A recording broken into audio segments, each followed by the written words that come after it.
All right, guys, it's time for the Next Level Guy Show, a men's interview, interest, and improvement-focused podcast featuring interviews with the greats from all industries to help you better your life. Each week, a new episode features an interview with one of the greats, covering all aspects of their story, from life hacks to tips and protocols that have allowed them to live life on the next level. We then highlight concrete action steps that you can use to improve your life. And now, your host, Ian Dawson Mackay.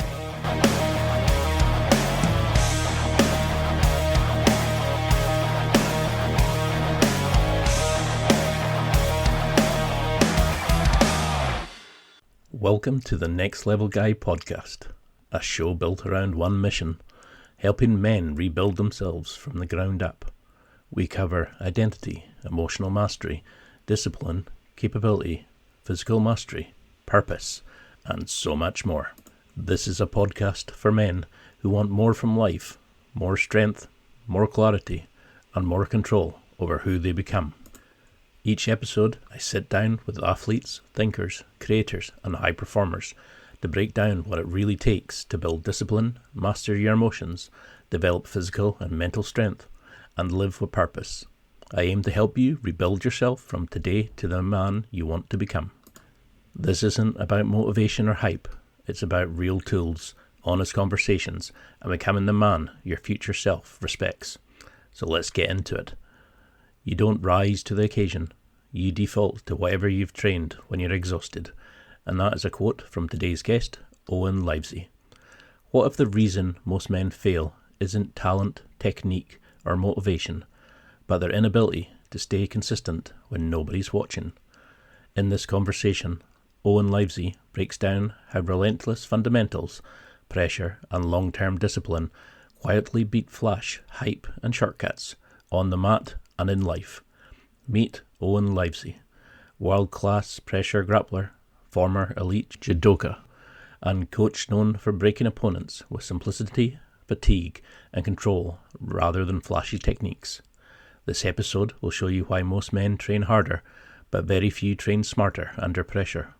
From Olympic dreams to rebuilding his life, Owen explains how showing up daily, mastering the fundamentals, and training tired is what separates real operators from pretenders. And now, let's get to the interview.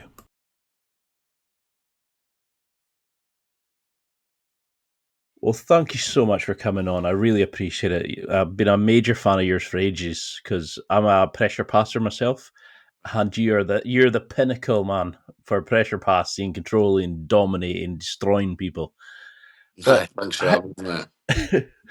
But for people who maybe don't recognise you, and they should be ashamed, how would you want people to describe you as a man, as a martial artist, just as a person in general?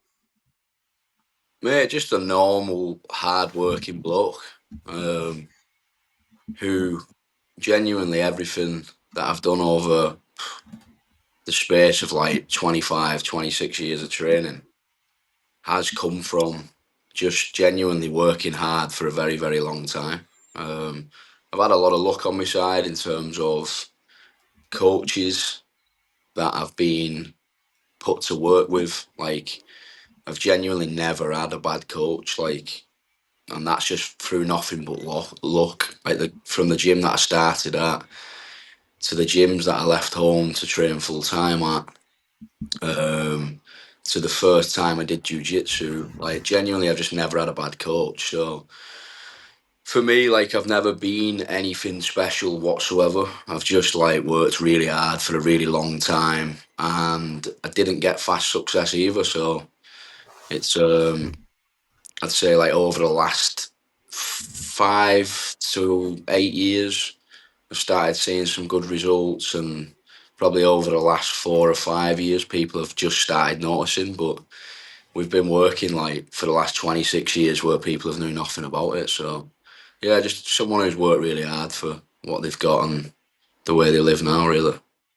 it's always the same into it. They all say, "Oh, you're an overnight sensation," and you're like, I've put about 30 odd years into this.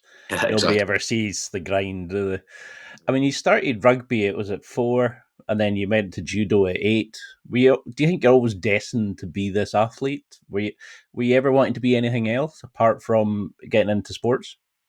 Mate, like honestly, because I started so young, I didn't really have much chance to even put any thought into that. Like where I'm from's a little town called St Helens, just outside of Liverpool, and St Helens is literally like anyone that knows St Helens probably only knows it for rugby league.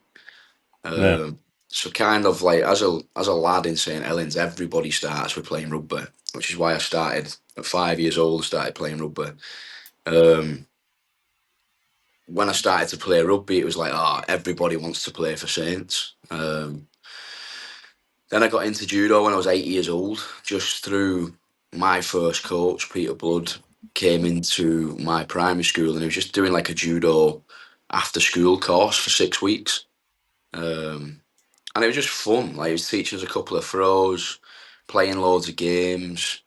And the 6 week course come to an end and he basically said like he had a full-time judo club that we could go along and carry on training judo if we were enjoying it.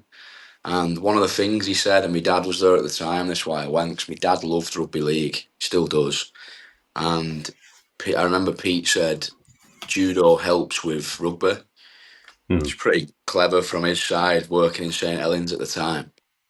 And as soon as he said that, my dad was like, right, we'll keep going and see how it goes. And then it just took off from there. So when you were doing it, was there a moment that you kind of thought, "Hey, I'm bloody good at this"? Can you remember that spark where you thought this wasn't just a hobby, this was a potential career, this was something that you excelled at? Yeah, like I never ever thought career because like there isn't really a career in judo, to be honest. Hmm. Like there is much more of a career now in jiu-jitsu than what there still is in judo. But I did realise I could do pretty well at it at about 15. Um, like I say, I started judo at 8. And from when I started, I was training judo on Monday, Wednesday, Friday. Um, so I was just doing it 3 times a week, and then I train rugby on a Tuesday, Thursday, and I play rugby on the weekend. Um, and from about 8 till about 15, it slowly started to take over. I just started to enjoy judo a lot more. I kind of loved the feel of it being a individual sport. Obviously, playing rugby, you can have the best game of your life and your team still gets beat, or you can Yeah. have the best game of your life and like it doesn't make a difference. So for me, I kind of liked the idea always of you get out what you put in. Because I've genuinely always been a pretty hard working kid. So that's kind of what appealed to me with judo. But then as we started to compete, I was getting no success, mate. Like all the kids that I was training with, there used to be a kid called Neil Leavesley. He's not a relative, but he's spelt slightly different. And every time I do a tournament, I'd go against him and he'd just batter me. And I didn't medal in any decent tournaments, like domestic tournaments, for probably like the first 3 or 4 years of competition. But I think for me, like I wasn't taking the losses to heart because I was still playing rugby. So if I lost Hmm. a competition, I'd just be like, just play some rugby, and then I'd just keep training. I just kept going and kept going. Started getting a lot better. Just seeing like how I was faring against other people in the gym. And then when I was 15, I did like it would have been like my third national championships. Were the 2 tournaments before like there's basically one national championship every year. And the 2 years that I'd done it before, I'd literally just lost in the first round and been out the tournament. And I went to my third one and I ended up getting my first British medal, which was a silver. So I won about 3 or 4 matches on the day and lost in the final. And that got me on the British team for like under 17-year-olds. And then when you're on the British team, you start to get a lot more then. You start to get paid to go abroad and do training camps with people from different countries. So you pick up all these different styles, you pick up new things from different coaches, you get to compete all over the world. Still wasn't getting much success, but I was developing my skill a lot through just being exposed to so many different styles, so many different coaches, and the losses that I was picking up in these tournaments just wasn't disheartening at all. It just made Hmm. me want to train more, which kind of ties into why I ended up putting rugby on the back burner and going full time with judo from a really young age. And do you think that experience of sort of world cultures, new people, training, competing, it kept it exciting? Because you're like me, you're from a working class background, you're from the UK. We kind of are harder mentally probably than a lot of other cultures. How do you think that kind of setup was? It just that we don't expect to win as Brits, so we just kind of go, well, we'll go to compete, enjoy, and have fun with our mates more. Did it help you in a way? Do you think? Um, for me, like when I lost, it was like I was really upset about losing. Like I didn't. I've never had that mentality for whatever reason. I think it's something to do with my dad. Like if you met my dad, you probably know straight away. Like my dad was very. If I lost, my dad would be gutted about it as well. Like truly gutted about it. It's all I'd hear about on the way home. Yeah. So like me, I honestly, as a kid, I was genuinely. I just ended up being absolutely obsessed with training. And if I lost, I was just genuinely straight. I know it's all cliche nowadays, but I was genuinely just straight back in the gym and doing more. So like, by when I got that first British medal at 15, my training had already completely changed. I started to like know because I'd lost two times on the bounce now. I knew I just had to do more. So I ended up not even training rugby on a Tuesday, Thursday anymore, and I was doing freestyle wrestling. So then from like 14, I was doing judo Monday, Wednesday, Friday, freestyle wrestling Tuesday, Thursday, and Brazilian Jiu Jitsu on a Sunday. And then I was just very lucky that the team I was playing rugby for at the time, I was quite good at rugby, and I had been for a long time. Like I've been on the St Helens scholarship scheme and stuff like that. And we did the Australia tour with them. It's like the team that I was playing for, they were letting me play even though I wasn't training. So I'd still just play the games. But then even that started to get dry. I just genuinely became obsessed with judo. I don't really know what kicked it off.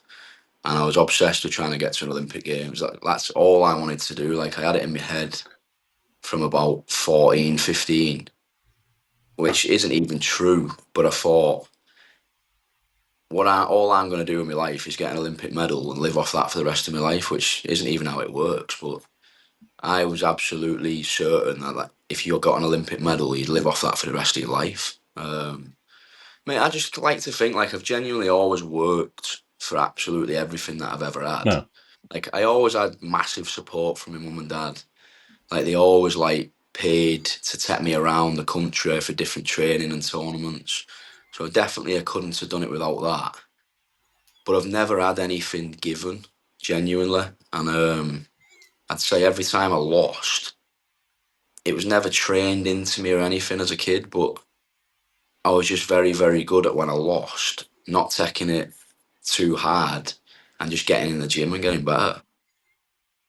Because that's something that destroys a lot of young people. It's the losses. We're not used to learning from it. We take it as a sort of personal attack rather than a kind of a learning experience. I mean, I'm really bad for it myself, but I mean, to be doing pretty much like a sport every night, that's a hell of a shift on a young person. I mean, you said in another interview that your dad and uncle were bodybuilders.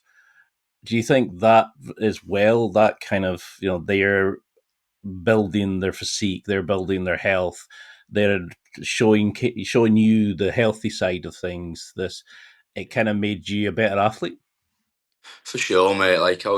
When I look back, I was genuinely very lucky that who was around me from a really young age. Like I said, you just have to meet my dad once to realise, like even now he's 60 years old. He's actually in Thailand right now. He's come over for a couple of weeks. and he's 60 years old, and he still lives like regimented, like too strict if you ask me, but like he's super super strict with his food. Like he'll only eat certain things Monday to Friday. He gives himself a Saturday where he might enjoy himself. Barely drinks alcohol. He's been a bus driver for like 25 years. Absolutely hates his job. There's never been a day where he's enjoyed his job, but he just knew that that's what he always had to do to provide for us. So I've always been surrounded by people like my dad, and then like my first coach, Pete, was like hugely influential as well. As in, like, not just because he was a good coach, but looking back, he almost played little games with your mind that really worked. So like I'll never forget to this day, and I'm like 34 now, and I left Pete when I was like 17, and Pete used to always say to me, "You're doing really well, but you'll quit." He was like, "As soon as you're allowed to go out on a night, you'll go out, you'll find your girlfriend, and you'll be done." And that happened to some of the lads in the gym. But because like he used to say that to me, I was like adamant that that would never happen to me. So it was just like little things where then when I got asked by my mates, do you want to go out tonight? That had come back in my head, and I'd just be like, there's not a chance, mate. I'm going training. There's no way I'm letting someone say I told you so. You're going out instead of coming here. So like, mate, I've genuinely always been unbelievably strict with my training, and I still am now. Like, I just do not miss training sessions at all. Because that's really impressive, especially at an age where we are hunting not wins, but we're hunting other things, shall we say? For you to be able to sort of adapt to that. You said you had like that your mom and dad gave you this kind of great grounding, and they've obviously done a fantastic job.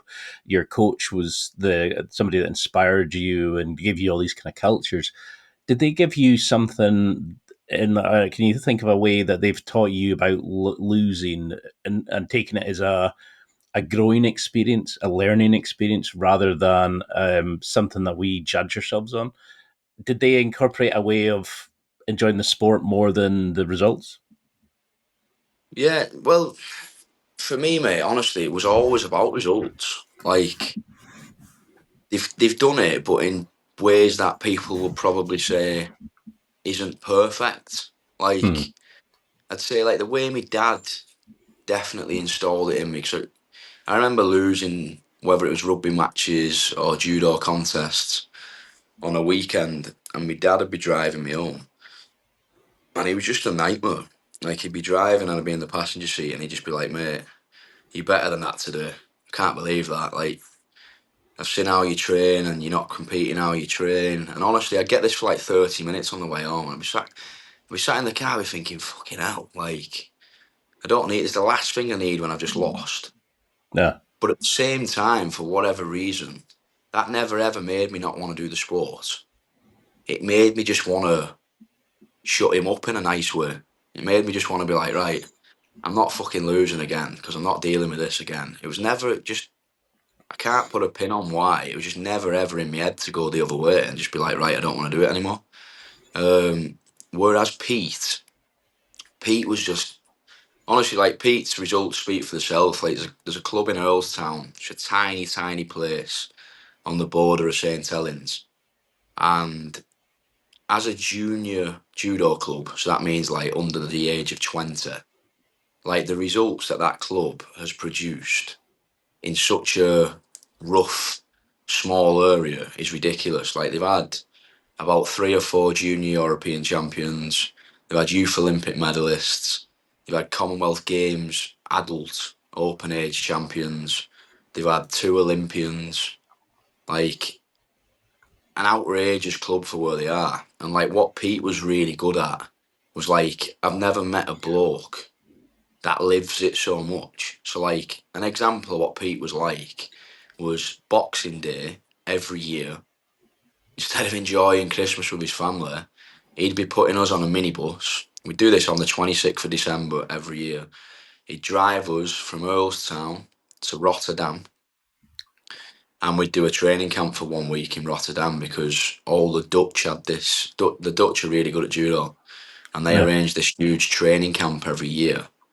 And Peter take us there every year. Instead of spending Christmas with his family, he'd throw 10 of us on the bus, drive us to Rotterdam. We'd be there all week. Um, so, like with Pete, it was just if I lost, there was never a conversation of, ah, you're not good enough for this. It'd just be like, right, you need to do this, this, and this. And I'd come in the gym on Monday, and he'd have like video examples of high level judo players doing what he's telling me to do. So I was almost doing like video analysis already at like 14, 15 years old. And That's a for good me, it was like, coach. yeah, to have Yeah. someone who's just that invested, it was just like, right, there was never a conversation of you might not be good enough. It was just like, right, now you need to do this. So in that week then, I was already focused on doing them things. So I'd have something to get straight back into. And then before I knew it, I was competing again. And it was just a cycle, mate. Before I knew it, I was 17 and leaving home to train full time. I mean, that's awesome that you had that kind of ecosystem where people were kind of, maybe they were giving you a wee bit of badgering, but I mean, it was that kind of, they just wanted the best for you. And I think that comes across in a lot of it. It's, they're showing you how you can improve, how you can be a better person, and how you can do that. But you mentioned in another thing that I've seen where you did have a year, I think it was at 18, where you were kind of, you lost love of judo. Can you Yeah. think, can you, at that point, was there a point where you just, was it a moment that you just thought, nah, this isn't for me? Where was that disconnect from?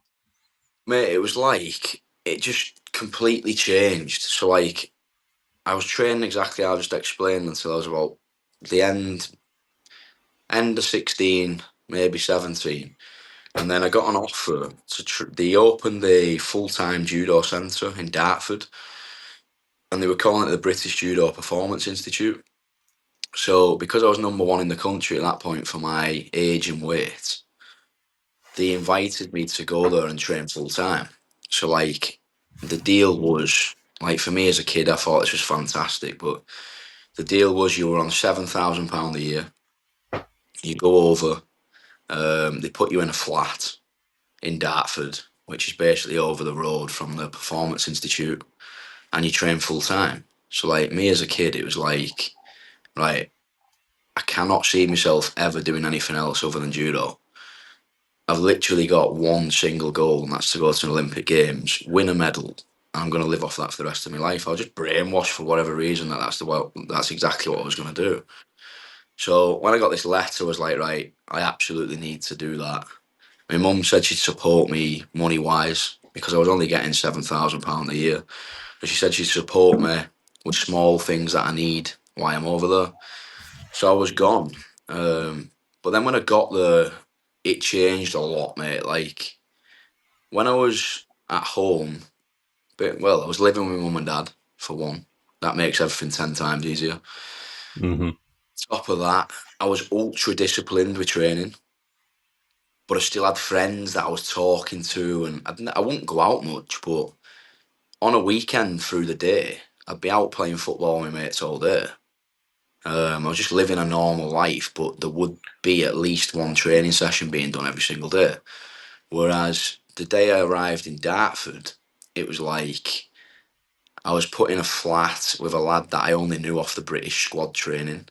And we did end up being really good friends, but you kind of put in a flat with a stranger who you're living with. You're both trying to do the same things.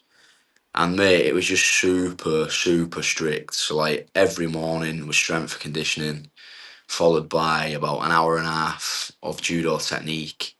Then you'd be watching videos of judo, so you'd just be doing video analysis stuff every day. Then you'd go back to your flat, you'd have a little sleep, and then you'd come back and there'd be like 2.5 hours of sparring in the evening. And I was just doing that every single day. And at the beginning, it was just like absolutely perfect, and I was loving it. And then we started travelling loads to the point where, because obviously Dartford is very far down the south of England, you can get Mm. to France really easily. And France, I don't know if you know, but they're literally one of the best countries in the world for judo. Like, considering it's so close to Great Britain, like, they are so good at judo. So we'd go over there. It was getting to the point probably every 2 weeks because our head coach of the GB team was a guy called Patrick Roux, who was a French guy. So he had loads of connections in France. So he just kept pushing us over there. So I'd be in France just training like fuck for like a week, 2 weeks at a time. I'd come back, get straight into our full-time schedule.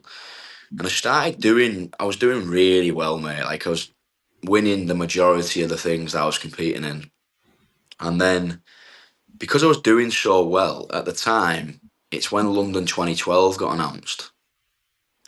And Team GB didn't have like any standouts at my weight category at all. So basically, quickly, like when the Olympics is in your home country, you don't have to qualify anymore. So if the Yeah. Olympics is in a different country, I have to be like top 18 in the world to be able to qualify and go to an Olympic Games. But when it's in your home country, you have a weight category qualified automatically. So all you've got to do essentially is be the best in your country. So it's a bit crazy when I look back, but Team GB were looking at my weight category and saying we don't really have any standout adult performers. Like they're not picking up any big results. So we might send Owen to the Olympics, even though he's like 17, 18, just for experience, because we see him having potential to go to another one. And it would be great if he goes to another Olympics that he's already experienced once, so he's not like, wow, I'm at the Olympic Games. So I got told about all this. So I had it in my head that I was just like, fucking hell, I'm going to do it already. I'm going to go to an Olympic Games already. I can't Yeah. believe it. So they put loads of money into us then. We were just travelling all over the world, like getting loads of training camps. And you've got to think, mate, a year ago, I'm not even full time. So I've gone from like training once a day to training full time. And now there's talk about me being on the Olympic squad. It was just absolutely insane. And now I'm going all over the world training, sparring with the best people in the world, because that potentially might be the people that I might have to compete against.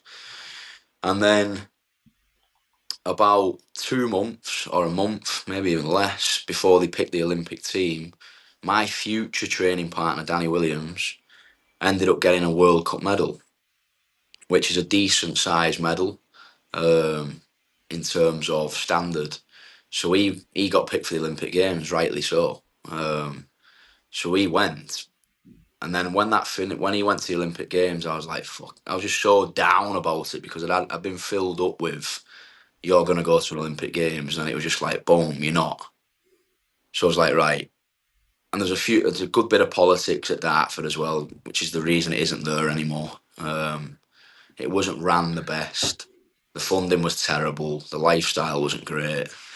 So I just went home and had about a year, which, yeah, was probably the worst year of my life to date, before I decided to go back full time.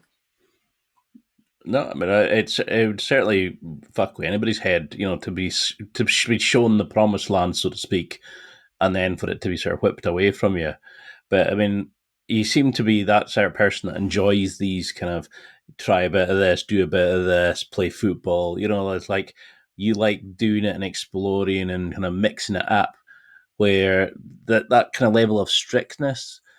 Do you think that's where a lot of students struggle when they initially start classes? Is that they kind of they're not used to suddenly it being full time. These kind of the greats, a lot of them struggle when it suddenly becomes more full time rather than letting them explore it and discover it on their own.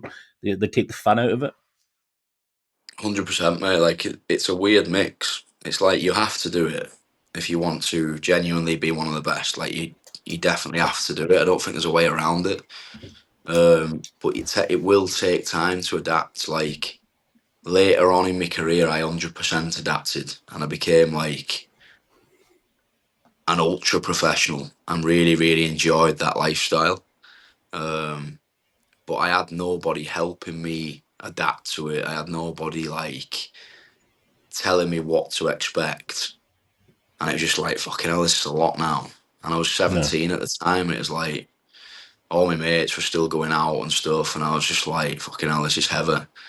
Um, but like I say, it definitely is something that you have to do. if you want to be good. Like, I would genuinely put the time that I spent as a full-time athlete at Camberley, which was later on when I went back to training, I would genuinely put that down as 90% responsible for what I've managed to do since leaving judo. So, what was it about that?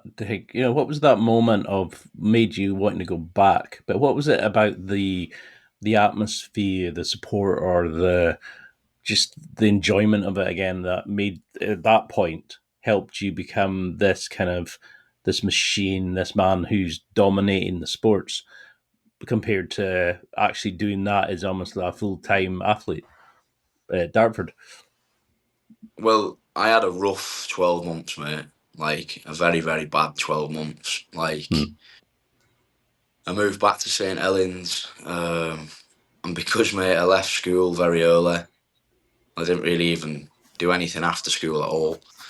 Um, I didn't have any qualifications to my name whatsoever.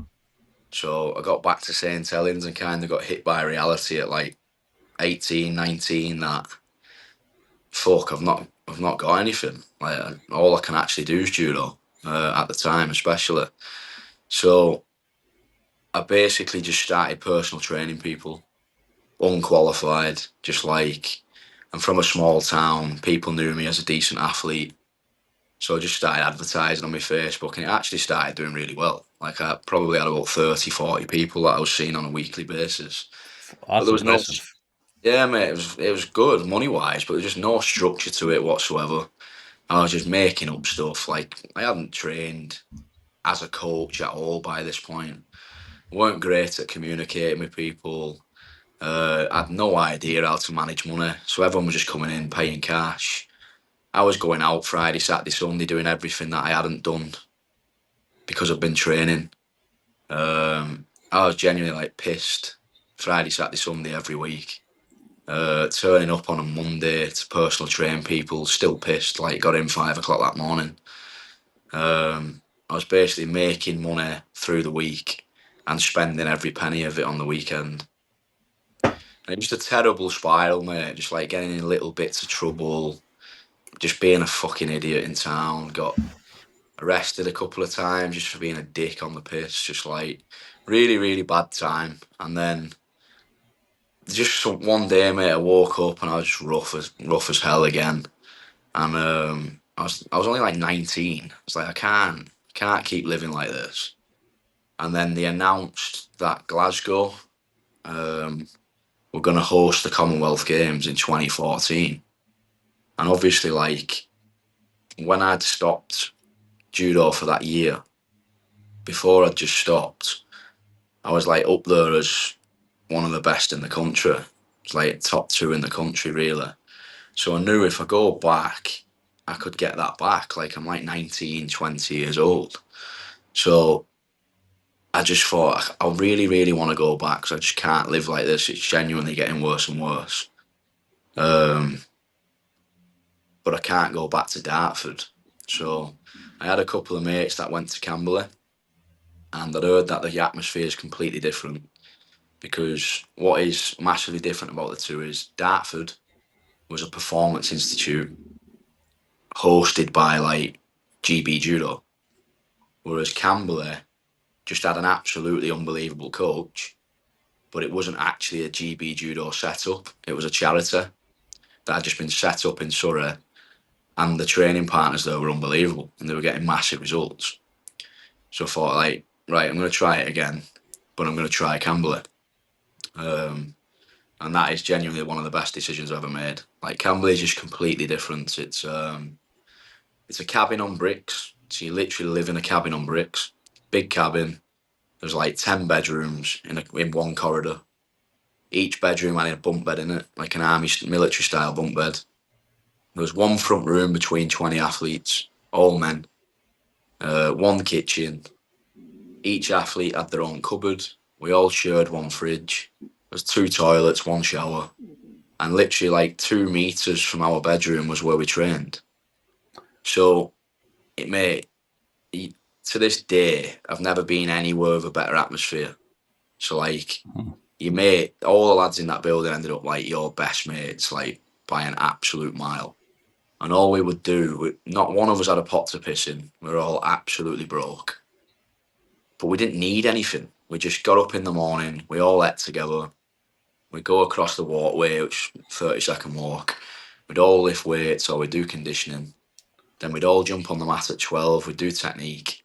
We'd all come back next door, we'd all eat together, go for a nap. Then we'd all go back next door and we'd batter each other every night. But the atmosphere was just completely different. We had a club bus. So the coach would just come in one morning, he'd just be like, right lads, on the bus.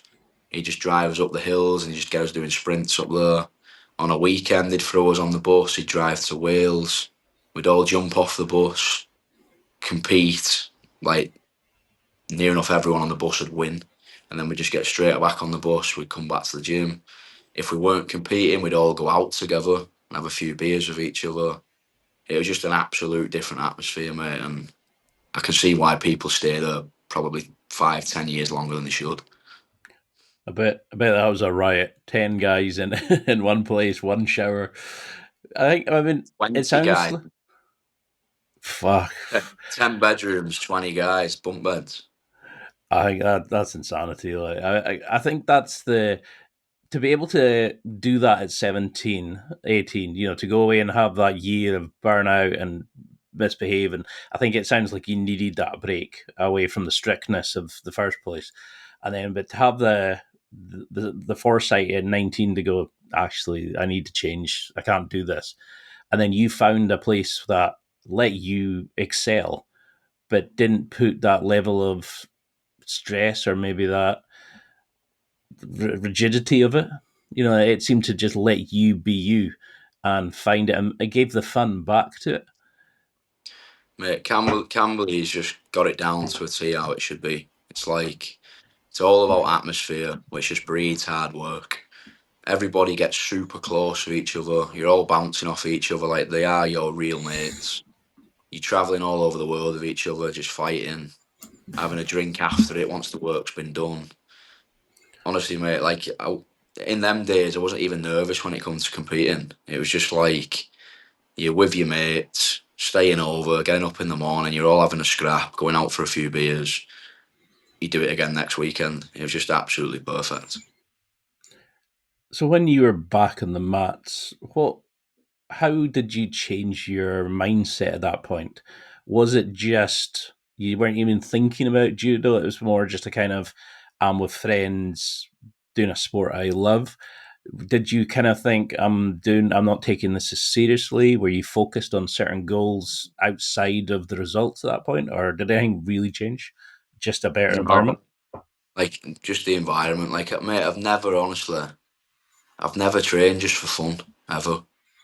When I went back to Camberley, my first meeting with Luke, the coach, was I'm only coming back so I want to go to the Commonwealth Games and then I want to qualify for the Olympics. So we literally just sat down and spoke about how it was possible to qualify for the Commonwealth Games because you had to do a certain amount of tournaments and win a certain amount of medals and points to even have a chance of qualifying, and that included travelling all over the world again.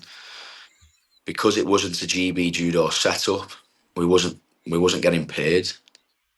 So the gym, the club had to try and help us to find sponsors as well.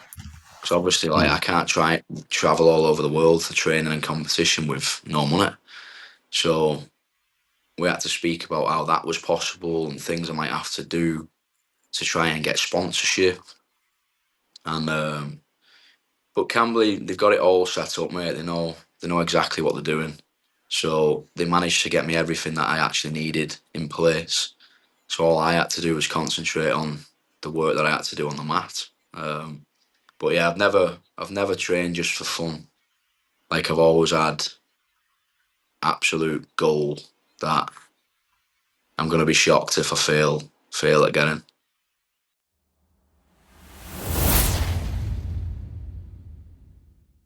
It's time for a quick break. There are millions of potential products to buy, so how do you know which ones are worth your hard-earned money? Simple. You go to nextlevelguy.com/affiliates. and explore those that will transform and improve your life. You'll find deals, listener exclusives, and special offers with some great companies. Recommendations are 100% honest and only on items Ian has tried or believes in. The companies showcased will make you a better man in all areas of your life. Simply go to nextlevelguy.com/affiliates and level up.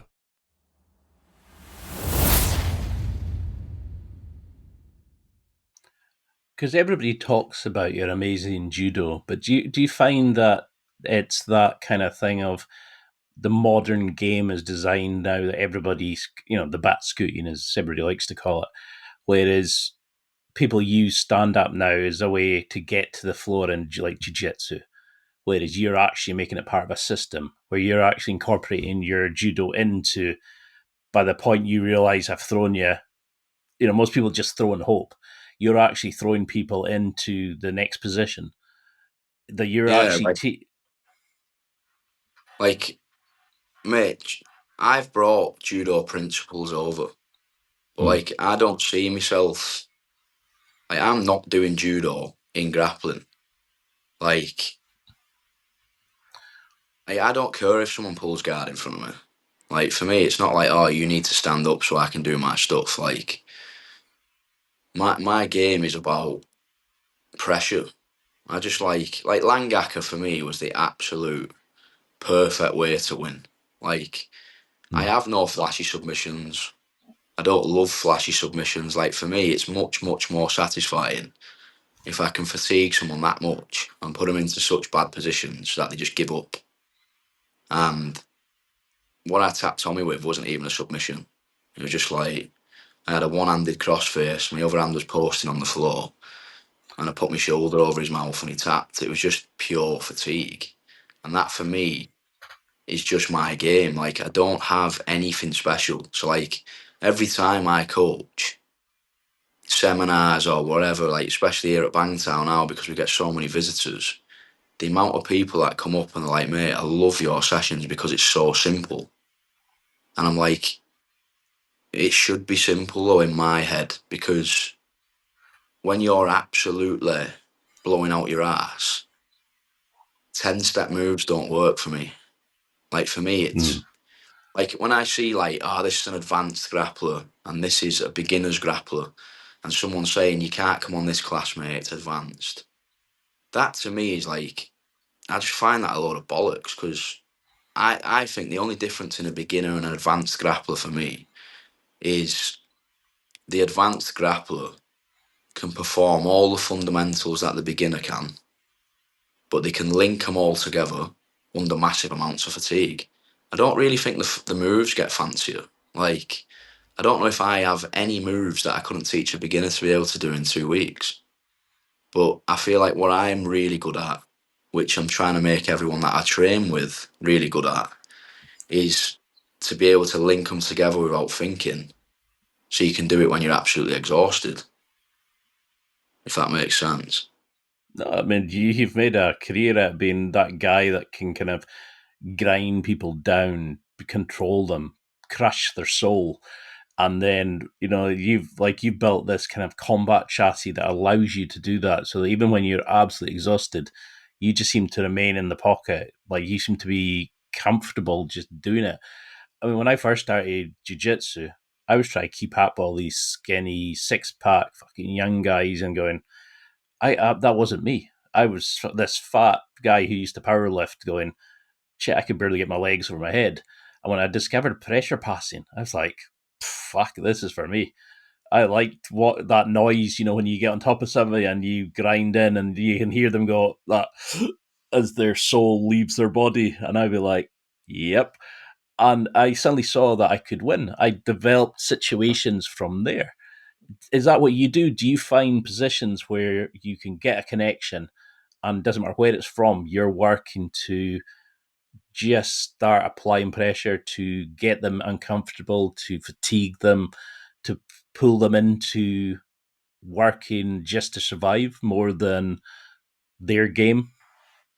Yeah, like, mate, I've genuinely spent a lot of time doing this over like the last, say, I reckon about 6 years now. I've improved so much over the last 6 years as a grappler and a coach, just through like, feel like I've done it differently to a lot of people. So I feel like people like super high level judo athletes might come across to jujitsu and they just do jujitsu. And like honestly, I don't know why this is just my opinion. Like it just doesn't make sense to me that because if you've done judo for 20 years and now you come across and you do jujitsu and you just do jujitsu, like to me, if someone else has done jujitsu for 10 years, you're now 10 years behind them. Or like for me, I've just come across and I've thought, I'm going to look at what's needed to understand in jiu-jitsu. So I'm going to look at specifics that I need to be super comfortable with in jiu-jitsu if I end up there. But I ain't playing jiu-jitsu because I don't want to play catch-up. So like I've just built a game around my strengths. So I've just looked at what I'm good at and built a game around that. So, like for example, my positions that I feel unbelievably strong at and good and stable and can build massive pressure from when I'm on top would be mount, behind the turtle, wrist ride, top half guard. So I'd have them four positions. All I've done has took a lot of time to first feel very, very good in them positions.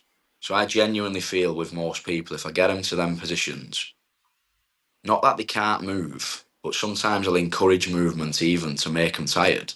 Like them working, but not getting anywhere is better than them not being able to move for me. But I feel very, very confident if I get in them positions that I can create a lot of fatigue and pressure and work towards a finish. So I've built a game from absolutely everywhere around getting to them four positions. So if I'm wrestling, I'm going to look for a front headlock, a front or rear or side body lock, or a single leg, and link that to the body lock. Because I know if I get to a front headlock, body lock, side body lock, or rear body lock, that I can get to one of them four positions 100%. Now, if I'm passing guard, I haven't put time into De La Riva passing, reverse De La Riva passing, lasso passing, butterfly guard passing.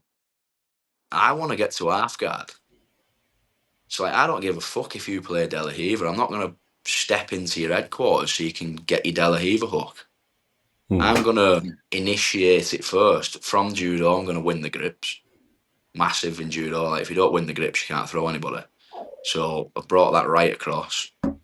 So I make sure I win that first initial contact. I make sure as many times as I can that I am controlling inside. I'm putting them where I want them, which normally ends up knee shield or half butterfly. I'm still controlling the hands, so they're not connecting to me and off balancing me. And then off the top of that, if I'm controlling their hands, it's going to make the knee shield or half butterfly weaker. So now I can start looking to force half guard. It's an unbelievably simple game. And then if I'm put on my back, I've got things I can show as a coach for other people. But in terms of my game, I'm not doing anything but wrestle up. And by wrestle up, I mean half guard wrestle ups, shoulder clamp sweeps, combining that with the legs where I can use single leg X wrestle ups, arm drags, get into a front headlock from a seated position, combining that with a double leg from a seated position. So this has all took years. But to me, it's all just wrestling. And I feel like as long as I can keep someone in this cycle where we're kind of wrestling wherever we're playing the game, I feel like I have a massive chance of breaking people down, which is why the new Polaris rules for me, where it's 3 5-minute rounds, are just absolutely perfect. Because the amount of times I've had good black belts come to Bangtao and roll with us, and we do multiple 5-minute rounds, and genuinely by round 3, with 1 minute in between, they always want to rest that round so they can go again. Because I do feel like I am getting very, very good now at building pressure over time. So the ideal rule set for me is rounds of 5 minutes or no time limit. I think that's the thought of your pressure and no time limit would be fucking terrifying. Because I think that's the beauty. That's why I became such a fan. You had this way of, tactical simplicity, but brutal execution. You just got control and you made them. It was almost like your motto was that kind of you can't win if you can't breathe. You take these like old school judo chaining moves with modern wrestling flow into this type of you brought people into hell basically, and then you let them make the mistake that let you win. Do you think that's something that you're good at? Is that you will, because I think you've said you turn up in the best shape you possibly can. Like you train yourself to be fatigued, to be in these situations where you can then train from to make sure that when shit goes south, you can actually recover and be great, regardless of how much you're breathing out your arse. Yeah, like honestly, mate, I really, really still live this. Like a lot of people say they live it, and a lot of people like that I've spoke to have told me they live it. And when you actually look at the lifestyle, they probably don't. But I truly have always lived this. So like even now, like I'm not a full time athlete anymore. Like I'm more of a coach, but I'm just able to win like a Polaris world title because of how I live. Like, No. and I'll always live like that. Like I train 10 times a week now, and that's not because I've got anything coming up. That's just like if I don't do that, like I don't feel good. Like I need that routine in my life. So like a normal week for me schedule would be I'm rolling every day. I'm gonna lift weights Monday, Wednesday, Friday. I'm gonna do a rowing session on a Tuesday. I'm gonna do a salt bike sprints on a Thursday. And that's regardless if I've got a tournament coming up or I'm not competing anytime soon. So when I get a match announced, people ask me, "Oh, how are you going to prepare it?" It's like I don't change anything. Like I don't need to. I just train exactly the same. And then Thailand's even better, mate, because I used to have to go and look for cross training in England, whereas I not exaggerating 1% when I say every single day of the week, at least five of my rounds are with different people. No. So like, couldn't be given something any better at this stage of my career because now I just feel like I can. This game that we've just spoke about that it took time to develop, I have a chance to use that game on different people every single day of the week. And one, it reminds me how effective it is because we get all different styles coming in. We'll get wrestlers in, we'll get people that come over and they're just really, really good at leg locks. And I get a chance to apply this game on these different people every single day. And if there is any little holes in that little game, I'll find them through rolling with these different people, and then I'm able to build on that again. So it's just like since living in Thailand, I feel like I've leveled up leaps and bounds, and we've only just started really. And I mean, that's what I was going to go into is, do you think that the analytical side of coaching, of having to figure out where somebody's going wrong, makes you that better athlete? And training with these variety of people, I mean, you've trained with some of the world's best, that you can actually start to see where they're going. You can see the breakdown in a student's game to help them improve. But it's almost like it makes you like in the Terminator, where he has analytical files on the human anatomy because it makes him a better killer. You can actually start saying, okay, my students did this, which led to them failing here. So it actually helps your game because you can see the good and the bad. You know what to help them strengthen, but you also know what to exploit in your own matches. For sure, mate. I've coached a long time now as well. Like because as a full time athlete, we had to coach to get a little bit of money because obviously we Mm. weren't getting funded. Um, I do class myself as a pretty good coach now because like I do really, really, really understand deeply everything that I coach and everything that I watch. Like, honestly, mate, I'm so lucky. Like, I genuinely love what I do. I absolutely love it. Like, I'm obsessed with coaching, training, grappling, MMA grappling. I absolutely love it. Like in my spare time, if I've not got my son and my son's out with his mum or whatever, I'm 100% be downstairs just watching a UFC fight or a Oh, grappling match. And that's not even me doing that because it's like, oh, I have to study. It's because I literally love it. Like, if I won the lottery tomorrow, I swear to God, I wouldn't change anything. I'd stay in Thailand, I'd open a gym, and I'd do exactly what I'm doing now.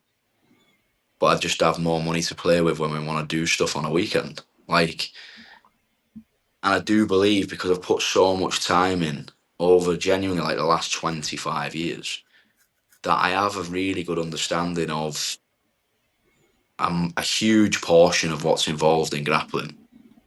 So when I do watch I don't like calling them students, but like people that I train, I do thoroughly, mate, do thoroughly understand what I'm trying to apply to my students. So 100%, if I see little breakdowns, I can help them with that. But also, I can take that away and look at why that's happening and how that can be addressed as well. so how have you found moving to Thailand? I mean, because you're sickeningly happy. You know, you're for a single guy like myself who's stuck in a country that's grey and pissing down every 5 minutes. You know, you've got your son, you're out in the lovely sunshine, you've always got a smile on your face, you're training these multiple disciplines, you're training with people who want to be there and want to engage, etc. How is that kind of the culture now and being more of a kind of doing your own thing and bringing people into your world and teaching them? How has that evolution helped you be, like when you look back now compared to that 18-year-old who was struggling, what comes to mind? Does it help now to kind of see that and think back to that point? Have you made peace with the struggles you had at that time? Yeah, I think I live like this because of them. I feel like everything I've got now is truly off the back of everything that's happened in the past. Because don't get me wrong, there's still stresses, mate. Like, it looks absolutely fantastic what I'm doing, and we're in Thailand and we're going on all these trips with my family, and it is fantastic. Mm. But life's still not easy. Do you know what I mean? I still have a lot of stresses that I'm dealing with, and all the things that have happened in the past have 100% built me to be what I am now. As in, like, sometimes it's not even the best. Like, sometimes I'd say I'm probably a bit too harsh. Like, because when I've had struggles in the past, I've never asked for help. Like, and that's not me saying to anybody, don't ask for help, because if you need help, you 100% should ask for help. But for whatever reason, I just didn't. So sometimes I can definitely be too harsh. Like, for example, someone comes up to me in the gym and they're like, mate, I've lost 3 times now. I'm getting a bit down. What should I do? I can't lie. My answer will probably be, mate, you just fucking get on with it. Like, we Mm. all lose. Like, what are you going to do instead? Like, quit and never win anyway. It's like, you might as well just try. And that's genuinely just always been my attitude, as in, like, again, I can't really say why or how that's been developed, but like, I just feel like there's not much that you can't do. So, like, some of the decisions I've made over the last 10 years, people have been like, are you fucking mental? Like, I said before, I had zero qualifications at all.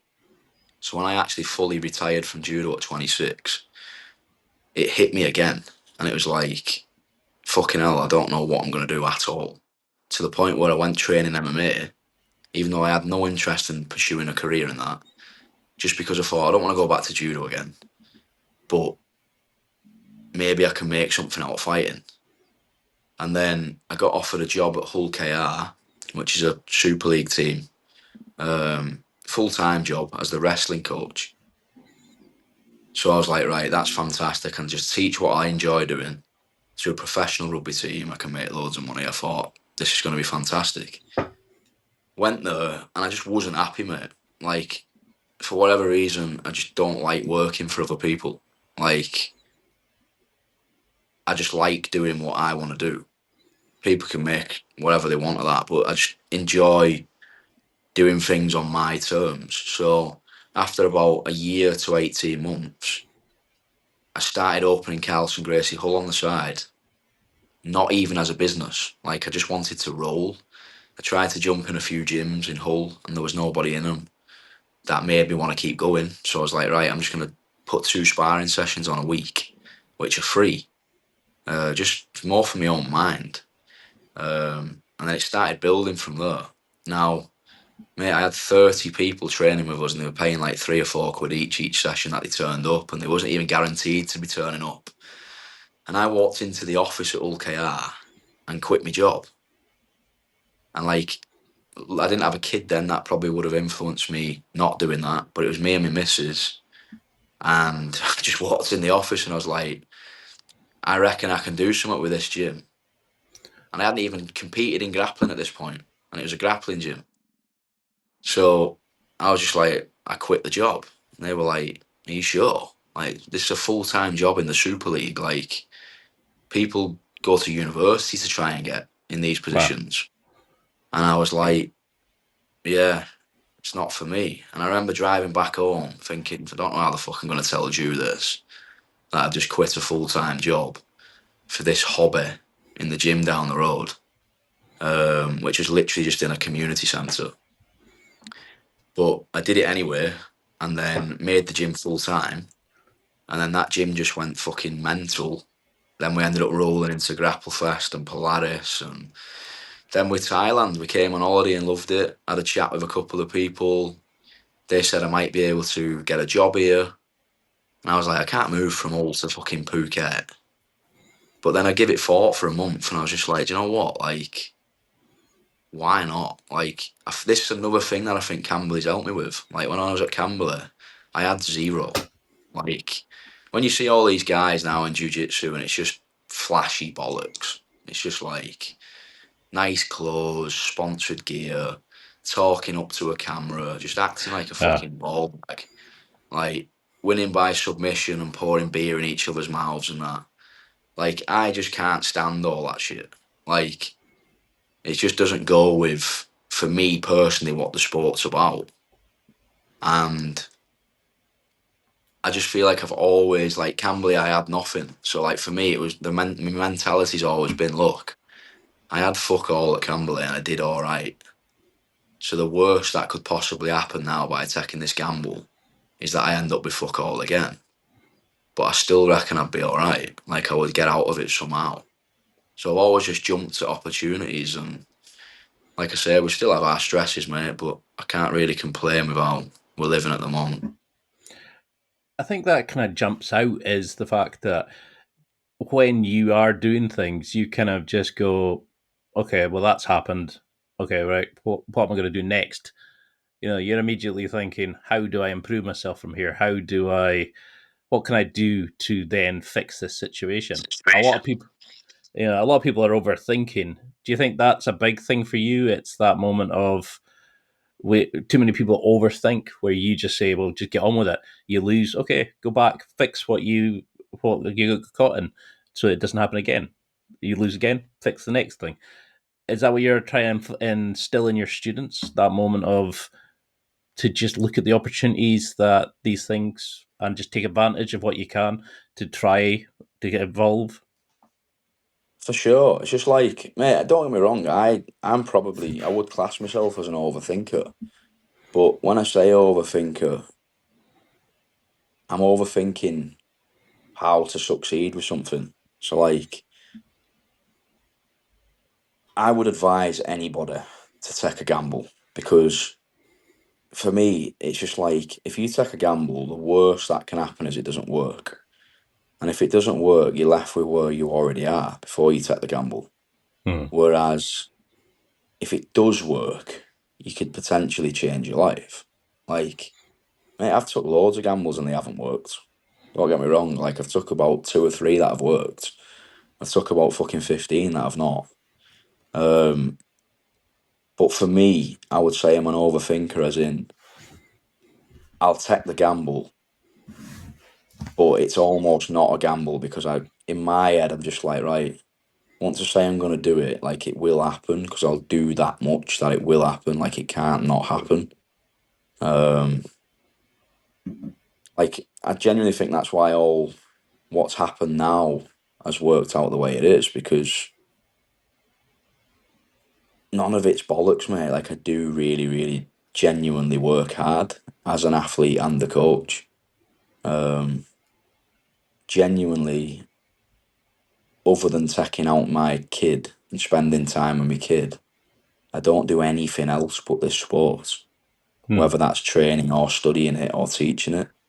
So I think when you put all your eggs in like that, I don't think it can really fail.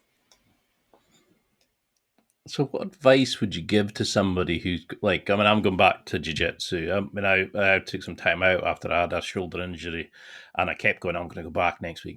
And I got to a blue belt and I didn't want to become that meme of, well, another fucking blue belt who's disappeared as soon as, but I'm going back to a gym now where I don't know anybody. I don't know any, like, I've not trained in ages. I put on a bit of chunk for these. I mean, I know you've got a product on Fat Fix, like for the pressure passing and stuff like that. But what advice would you give to people maybe who are starting it, who have said, "Oh, Henry Cavill, Tom Hardy, they all train. I'm going to go do it." People who are going back to jiu-jitsu, like, or the January guys who are going to start. What advice would you give to make them avoid the pitfalls we kind of been discussing and actually just enjoy the sport and not get sucked into the, oh, this team's better than this team. Oh, this guy's better because he talks a big game on social media, and just actually enjoy the sport for the sport? Mate, I would say to them, expect the pitfalls and be ready for them because it's impossible to do anything without pitfalls. So, like, know that they're absolutely going to happen. But what I would say is just make sure you're there in a year's time because it's really, really easy to just stop going. But what I can literally say happens 100% of the time is everyone I speak to that stopped going all say they wish they were still going and how good I could have been now. So, Mm. like, for me, like when someone first starts, because it happens all the time, mate, they come in the gym and they're super keen, they're back at it, they want to train every night. And I'm like, don't train every night. And they're like, what do you mean? And I'm like, 'cause I've fucking seen it a million times. Like, you're going to train every night, you're going to get really fatigued, you're 100% going to pick up little niggles. In a month's time, you're probably going to wake up one morning and go, I'm absolutely fucked, I'm going to rest. And that rest turns into you doing once a week, twice a week, quitting. Where I'm just like, right, just be here in 6 months. So just train 3 times a week or 2 times a week. And when that's a piece of piss and it's comfortable and your body's fine and you're still enjoying it, add one session. And when that's a piece of piss, add one session. You might not even have to add a session if depending on your goal. But for me, doing something's better than doing nothing. So like, even if I was an absolute hobbyist, you can still get really good as an hobbyist. Do you know what I mean? You got to identify your strengths, the areas that you're good at, go in the gym and just be open to learning. When you spar, try and build around the areas that you're good at. And when you get problems, do some studying out the gym. Like if you go in the gym and you're struggling with a certain position, mate, there's YouTube if you don't want to pay. There's online academies if you do want to pay. Like you can literally nowadays, it's easier than ever. You can just get feedback within minutes of leaving the gym. So I think even if you train twice a week, which is unbelievably sustainable, and you do a bit of lifting at the side of that, and you dedicate an hour or 2 hours a week to studying the problems that you've come up with that week, you'd be a decent grappler in 6 months' time. So then, how do you avoid the comparison? Because I see a lot of people who will have an amazing round, but if they don't get maybe as many taps as Billy, John, whoever it is, they'll bitch and moan. They'll judge themselves against other people. Whereas you seem to just get on and be your own man. How do you eliminate that ego, that comparison in your students, to make them, like you're saying, just focus on themselves, have their goals for their own progression in 6 months, not compare yourself to some twat on social media? Mate, it's an individual sport for me. And it's like, I'm telling you now, the amount of people that I've seen on social media and then met them in person, and it's absolute bollocks. Like, it's that bad that I wouldn't be on social media if I didn't have businesses that I needed to advertise on social media. Like, it's just absolute bollocks. Like, so I would be saying to people, like, this is an individual sport. It's just all about you. No. Now, you need a good team to help you, but like, if someone's got some super flashy submissions and that's not you, you don't ever have to go down that lane. Like, one thing that's really helped me is like watching grapplers that you would see as a similar style to you. So like, I don't watch flashy submission artists like at all because it's just fucking pointless for me. Like, I'm never ever going to bring that across. Like, if I'm watching like grapplers, like I'd watch someone like Wagner Rocha. The reason being he's like 42 years old or something and still smashing people half his age on the biggest stages in the world because his style's so efficient. He's not a quick submission artist. He just breaks people down over time. I absolutely love watching all the Dagestani MMA lads grapple, Khabib, Makachev, just because they have the style of, I'm going to put you down and keep you down until you make a mistake and then I'm going to take advantage of it. I think people have got to identify, goes back to us talking about that game before. If I'm working with someone, one of the first things I'm going to say to them is you need to identify what your game is because there's loads of stuff in jiu-jitsu. There's loads of shit in jiu-jitsu. And if you try and get good at everything, you're going to be pretty shit at everything. Like, you need to identify which positions you have success in, build a game around getting to them positions from everywhere, and that's you improving overnight massively. And then you just got to build branches off that, which will come naturally when you get to certain positions and you get certain problems, and then you can go and study and fix them problems. You've just got to focus on you, mate. If you try and learn every part of jiu-jitsu, it's going to take you 100 years. You need to take some shortcuts and build a game around your strengths. And your strengths are probably going to be very different to someone else's, so it don't matter what they're doing. And what's your opinion on competing? Do you think everybody needs to compete to discover who they are or to test themselves?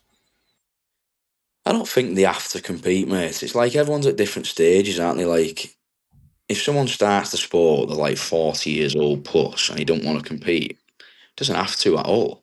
Like, I think if a lad come in the gym, so this is it, right? If a lad comes in my gym and he's like, I want to do this, this, and this, then that's like signing a contract to me. Like, if you're coming in saying, this is my goal, this is my goal, and this is my goal, and they're pretty big fucking goals, for me, if I don't see you every day, you're talking shit.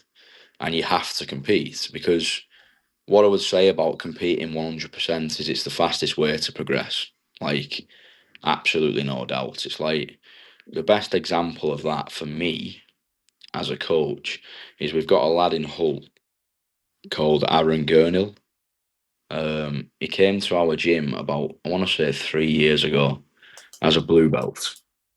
And he got a bit of a beating in the gym. He was just visiting.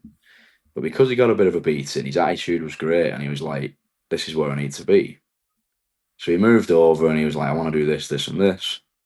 So what can I do? He's like, he's a prison officer. So he was like, I can only get here a few nights a week. So I was like, that's fine. I was like, train with us as much as you can. If there's any gyms local to you or where you live, because he doesn't actually live in Hull, train there if possible and just put yourself in as many fucking competitions as you can. Because all it's going to do is give you real answers. Like, you're going to get the nerves, you're going to get the anxiety, you're going to get the stress. Obviously, everyone's 100% resisting. You're going to find the actual holes that you have rather than rolling with people you roll with every day. Like, Yeah. it gets to a point where you know each other that well that it's not a true reflection. So, like, fair play to him, mate. He must have competed every 2 weeks for the whole year. He ended up being ranked number one in the UK at Empire Grappling. So he was like, just ended up cleaning it out, really. We give him his purple belt, and now he's 2-0 on Polaris as well. And, like, really, if I look at how many times a week he's trained with us over the last 3 years, it's probably only been 2 or 3 times a week. But because he's put himself out there so much, he's got comfortable in a competitive environment. He's learned the skill of how to win a match. Because sometimes that's what I'd say I'm very good at, is because I've competed all my life, literally, since I was about 9 years old. If I have a match and it's super close and I can't submit someone, I feel like I have a really, really good skill of being able to edge that match and win it though. Yeah. And I feel like you can genuinely only learn that, I think, through competing yourself and video analysis. When you know what you're looking for, you'll find that there's absolute professionals at just winning matches. And that's something massive that we carried over from judo, because we'd literally study that. Like, if you couldn't throw someone, you had to win a different way. And he's learned that now as well. Like, he's kind of got that mentality now as well, where he knows he's going to end up in bad positions, but that's part of the game. He's going to keep fighting until he gets out of them. And what a lot of the time you'll find in grappling, I find it all the time. You're in that bad position, you get out of that bad position, and that was your opponent's Hail Mary. And you feel them just fucking evaporate, and then you can do what you want with them. So I would say, like, if someone come in with a big goal, competing is a must. But if someone wants to just come in and train and to be a good grappler, potentially get graded in future, 100% you can be a super high level grappler without doing any competitions in your life. So how could somebody listening who's going, it doesn't matter what age they are, can be the best student? Even if it's with you, if it's with a different gym, is that the mindset you want them to come in with? It's just focus on themselves, train as much as they can, but still be there in 6 months, focus on their own journey. Like what would make them the best student possible if you had to design your ultimate student? Open to learning always, like, and that should never change.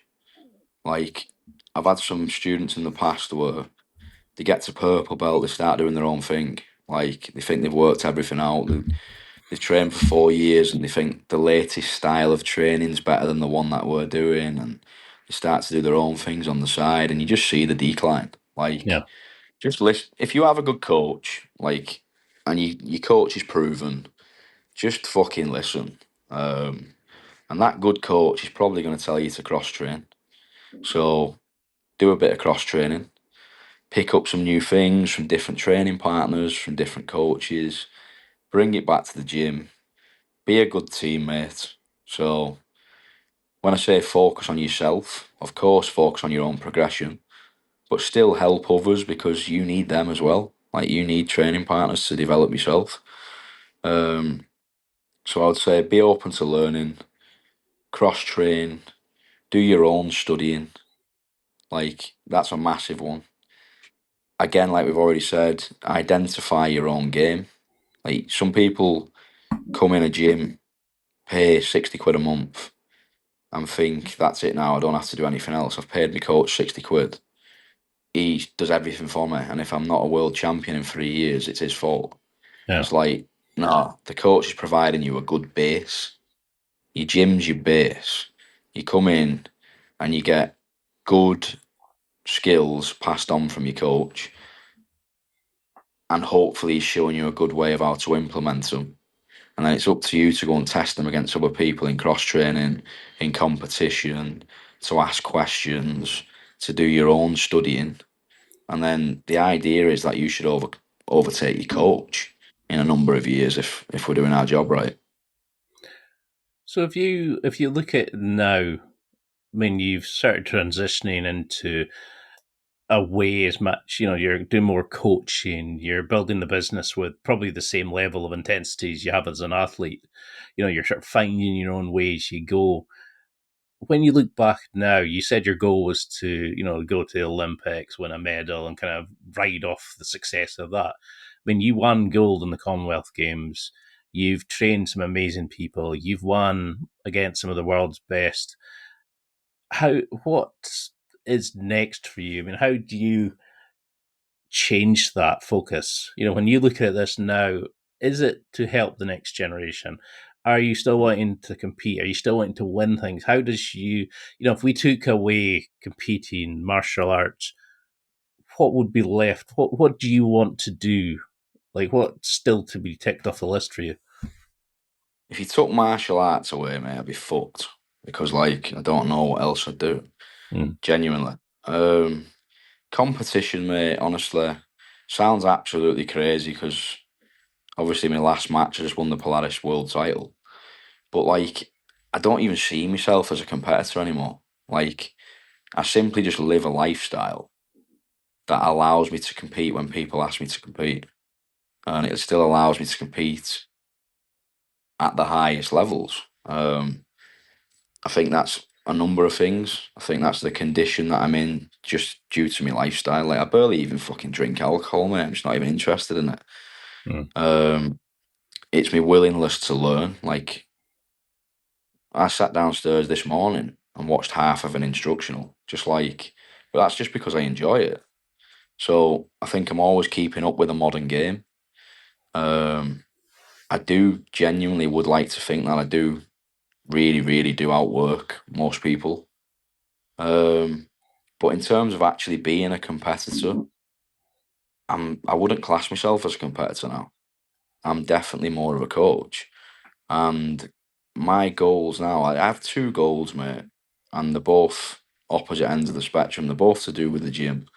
So one is that I now want to develop someone into winning big titles.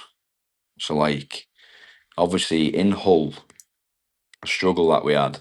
So the gym's fantastic. Carlson Gracie Hall's absolutely fantastic. But not a lot of people go to Hull.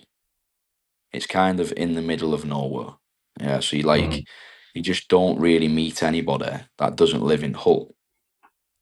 So the difference we have now in Phuket, obviously we're opening the gym in hopefully the next few weeks, is the sheer amount of different people you get in Phuket and the sheer amount of different people that want to relocate and live in Phuket.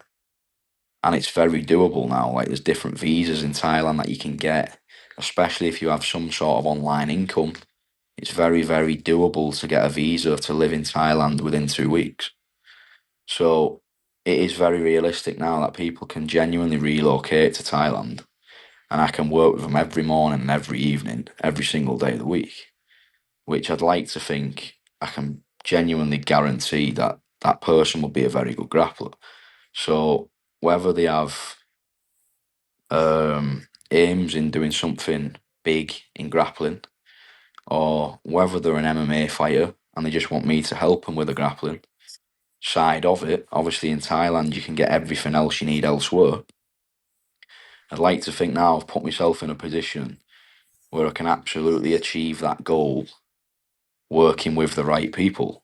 Obviously, I'd tell them what I'd expect of them, and I'd fully listen to what they'd expect of me, so we can definitely work towards big things. Like, I do genuinely want to do really well with some people, but then the other side of it is to give people an opportunity as well, because what I've seen in grappling, which is only getting bigger now, is that you can live very, very fucking well.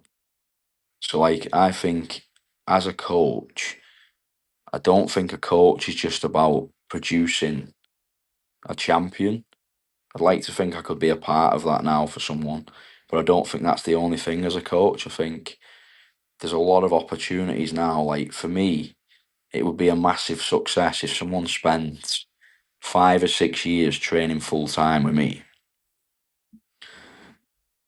and then went on and opened their own gym and could live really fucking well with her family teaching jiu-jitsu. Do you know what I mean? Like, I know people that have walked in my gym in the UK that have got really bad lives. Like, Carlson Gracie Hull, he's on one of the biggest council estates in Europe, called the Brands Home Estate.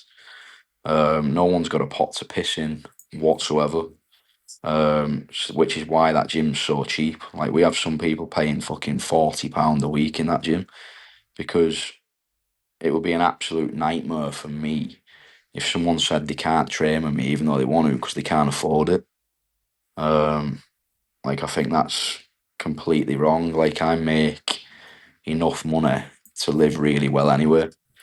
So if somebody needs a fucking free membership, genuinely needs a free membership, or they need a really low costing membership, there's absolutely no fucking way on earth that I'm going to refuse someone that opportunity for money. That just goes back again to when I said before, I had a lot of years where I had fuck all. So, like, I know the position when people are truly don't have much.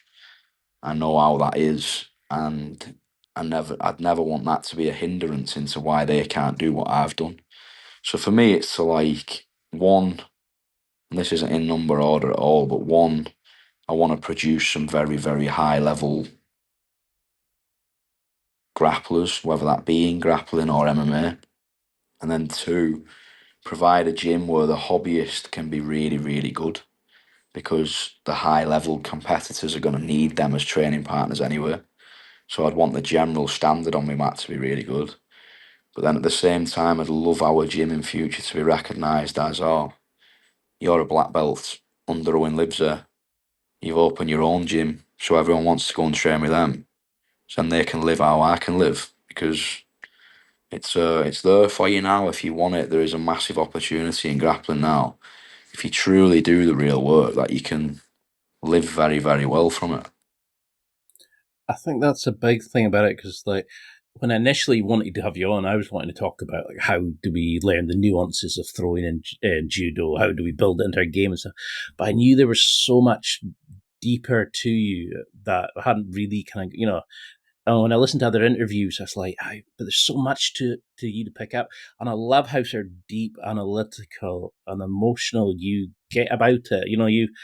You're honest, and you talk your mistakes as much as when you look at Gordon Ryan. Oh, he's the best of the best, and he's this and he's that. He talks up a big game, but I would love to know about his darkest moments and stuff like that. And I think this is why I was so keen to have you on, is that there's so much about you kind of having a bad time, but you found your way back. You inspire people. You tell people they don't need to worry about all the flashy shit. They can just find their game. But you just want people to be the best they can be and help them find their own journey. And you should be immensely proud of the stuff you're doing. And I would love to have you on again where we can go into like the tactics and the training and stuff like that. But we've kind of Sure, gone down. man. We've gone down like rabbit holes where I was like, I don't want to interrupt them, but there's so many questions, because I find you so fascinating, and I'm such a big fan of what you're doing. How do you think, because you follow MMA, jiu-jitsu, grappling, judo, how do you think it's going to change? I mean, you've got Demi Lovato, Ashton Kutcher, Tom Hardy, Henry Cavill, just to name a few just now, who are kind of building jiu-jitsu, grappling as these amazing sports. There's all this money getting pumped into competitions. You're winning titles, you're building gyms. It's now become a global empire of a sport. How do you think it's going to evolve going forward? I hope it just keeps going, mate. Because, like I say, like, you can't beat it when a sport gets to a point where a normal man or woman can change the family's life from a hobby. Like, don't like this was a hobby, like nothing else. Like, you go back somewhat as small as 5 years ago, and people would never dream that they could live the way a lot of people live now from doing jiu-jitsu. So I think it's absolutely unbelievable that these people are getting involved and pushing it even further. I just can't see it slowing down anytime soon either, because I think with things like the UFC, it's only growing more and more. It's only becoming more evident how popular grappling is as a whole, not just jiu-jitsu. I think judo is getting more acknowledgement, wrestling is, jiu-jitsu is. I think grappling now is becoming massive because people are realizing if you only do judo or wrestling, your whole game should put someone on the floor. But then if you're missing that last bit, it kind of stunts your game. Um, so I see it just getting bigger and bigger, mate. And I'm all for it. I'm not sure what's going to happen with the major tournaments. Obviously, ADCC and CGI had all that shit, and No. CGI got a bit of shit itself this year. So it'll be interesting how that goes. But the sport as a whole, mate. Obviously, the UFC have just bought into it now as well. So I can only see it getting bigger and bigger. And for guys listening who are maybe feeling a bit lost, they're dealing with anger, they're trying to avoid drinking drugs, they're trying to avoid the rabbit hole of casual sex, and they're maybe at that age, or they're maybe lost their passion in life, and they're really struggling.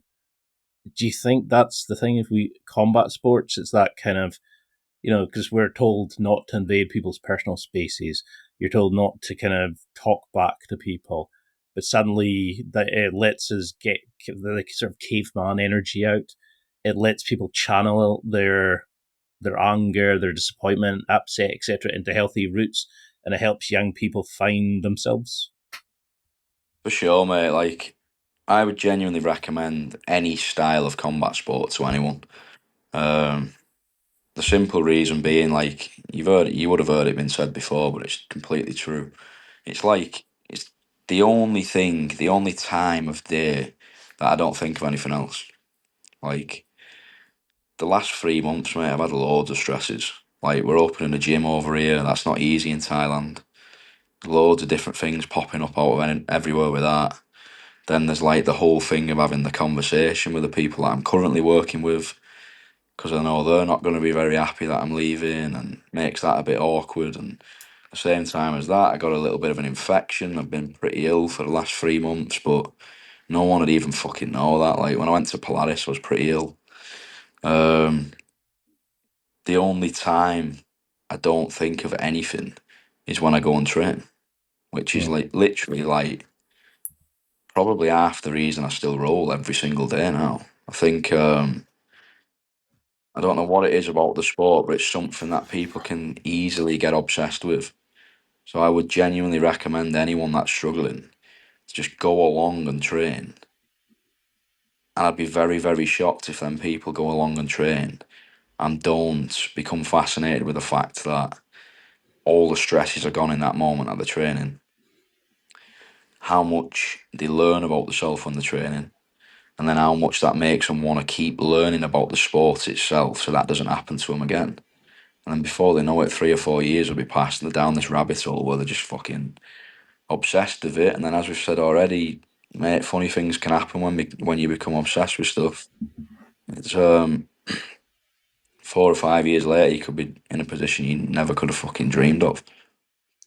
Do you ever stop and just think, you're from a little town, the stuff you're doing now, you're on the other side of the world, you're building gyms, you're winning these world titles. When you look back now, what do you think of your journey?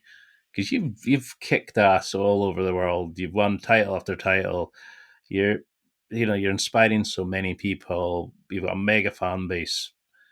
How do you correlate that now to little like the Owen that you were when you were leaving school, training when it was just a bit of fun? When you look back now, Mate, I can't. Like, honestly, I don't even know how it's happened. Like, it's very, very, very, very strange. Like, me and my missus speak about it quite a lot when we're in Thailand, because obviously we have the weekends off here.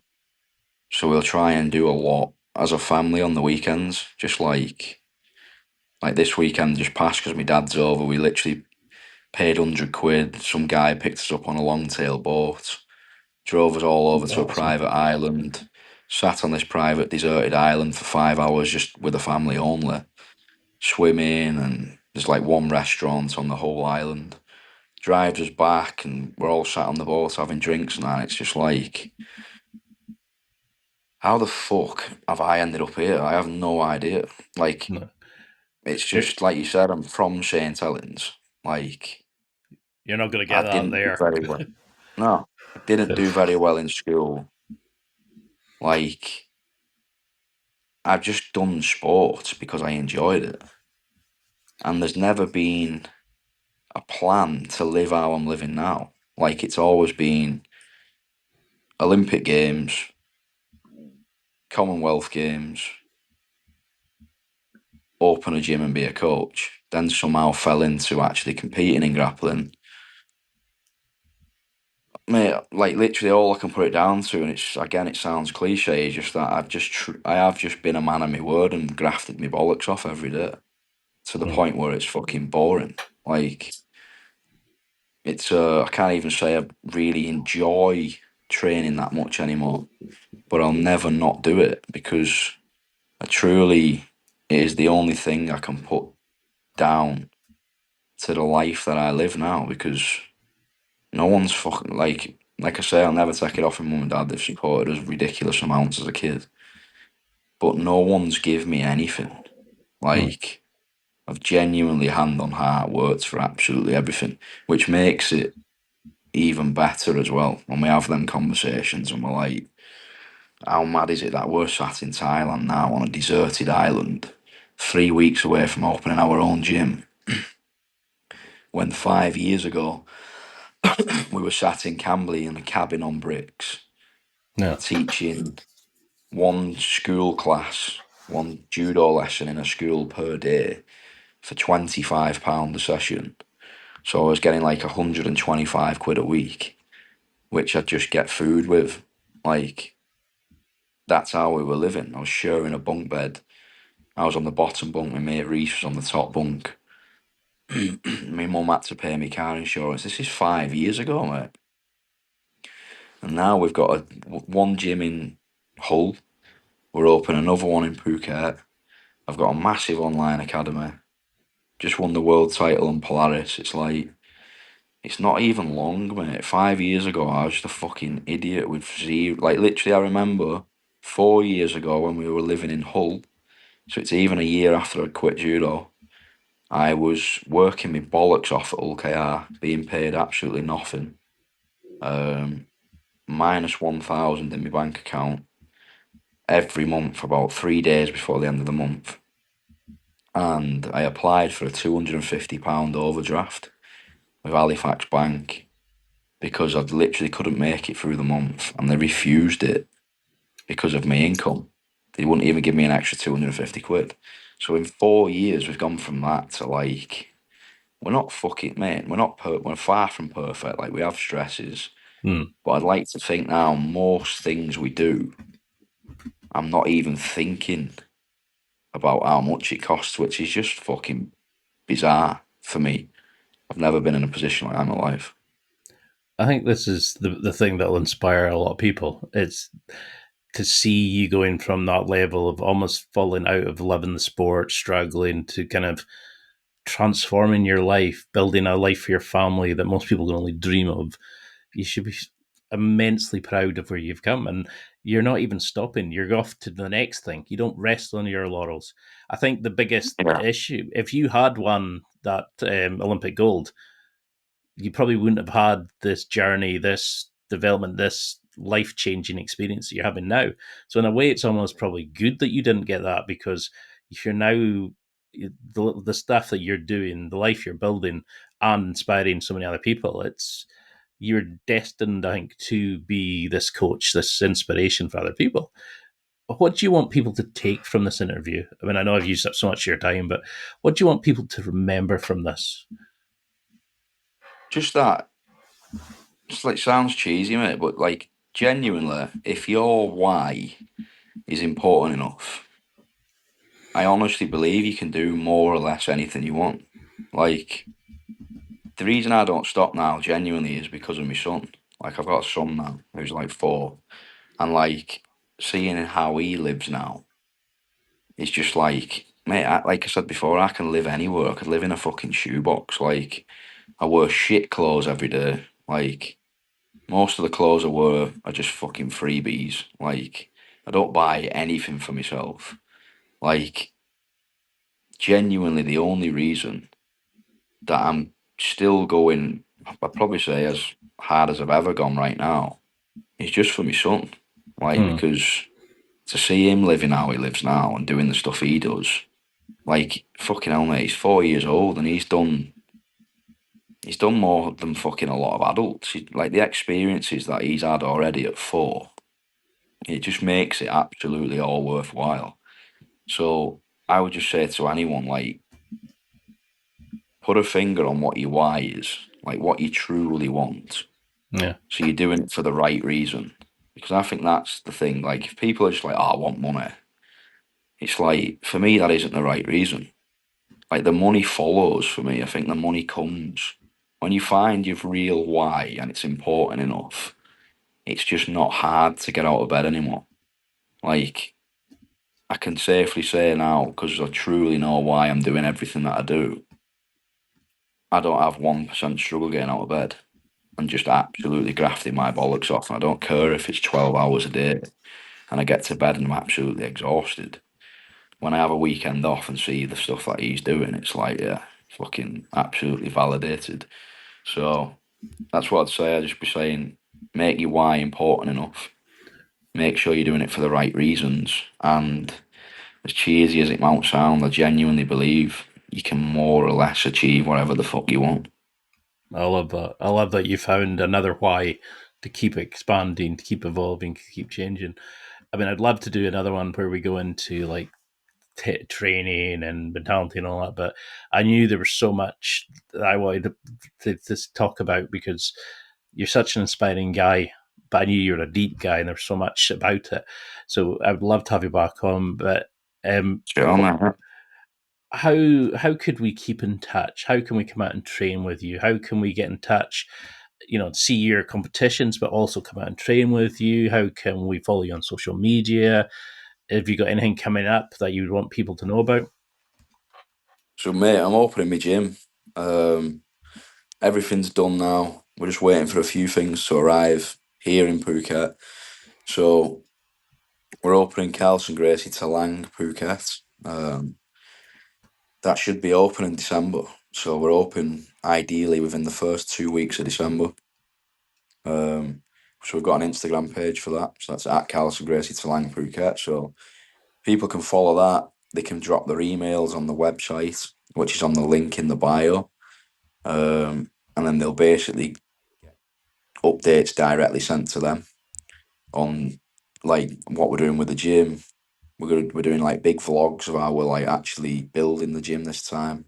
It's pretty cool. It's like everything we did in Hull, but we know the script now, so we're kind of like filming everything that we're doing, the process of building a gym in Thailand, taking the gym from just being an empty industrial style unit to what it's going to be, which is going to be like a fully kitted out mat area with a pit wall in there, an MMA wall in there, a full progress shop in there. So it's a bit of a different operation to what we started in Hull. Hmm. So people can follow that. And obviously there's my Instagram to keep up with everything else. If people are looking to train with me, I would say directly message me on Instagram or the gym page on Instagram. Because we are going to be doing packages, sorting people out with discounts on local hotels and stuff like that. So rather than them having to sort everything themselves, we can tell them exactly what to do and get a bit of money knocked off for them, so it's more realistic for them to do. I have a online academy if there's people that can't get out to Thailand but want to train with me as such. On that online academy, we have like there's over 1,000 technical videos now. And basically every session I teach through the week's video, then uploaded on the same day. So you can basically keep up with the full program that I'm running out here in Thailand. At the same time as that, they're provided with strength and conditioning programs on there. So 16 weeks of strength and conditioning, going through eccentrics, isometrics, concentrics, GPP phases. So they can basically run that all year if they wish.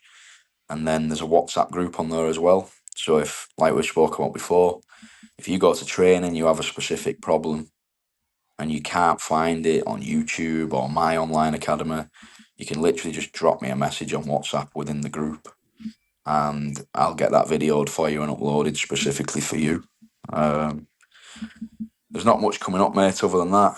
Obviously, I've got some sponsors that I'd need to shout out. So the main, like, they're my sponsors, but they've actually also sponsored the gym. So we've got our main sponsors, Progress. We've got Combat Sports Hygiene, which will also be stocking in the gym shop as well. So that's like a spray that helps with staph prevention and skin infections. Very important. We've got, yeah, especially in Thailand, mate, with the heat and that. Obviously, we'll be keeping the gym as clean as we can. We'll hire a couple of actual cleaners to work with us full time. But on top of that, like we spoke about in grappling, you need to do your own shit as well. We've got Pineapple Decks, which is a crypto company. They've helped me a lot actually over CGI and ADCC, and now with the gym. And then lastly, Trained by JP Nutrition. So you don't know, Trained by JP is like a outrageously good bodybuilding coach in the UK. So I think his own page is just called Trained by JP. But then he has a nutrition company as well, which is like a very, very good nutrition company, and they're sponsoring us as well.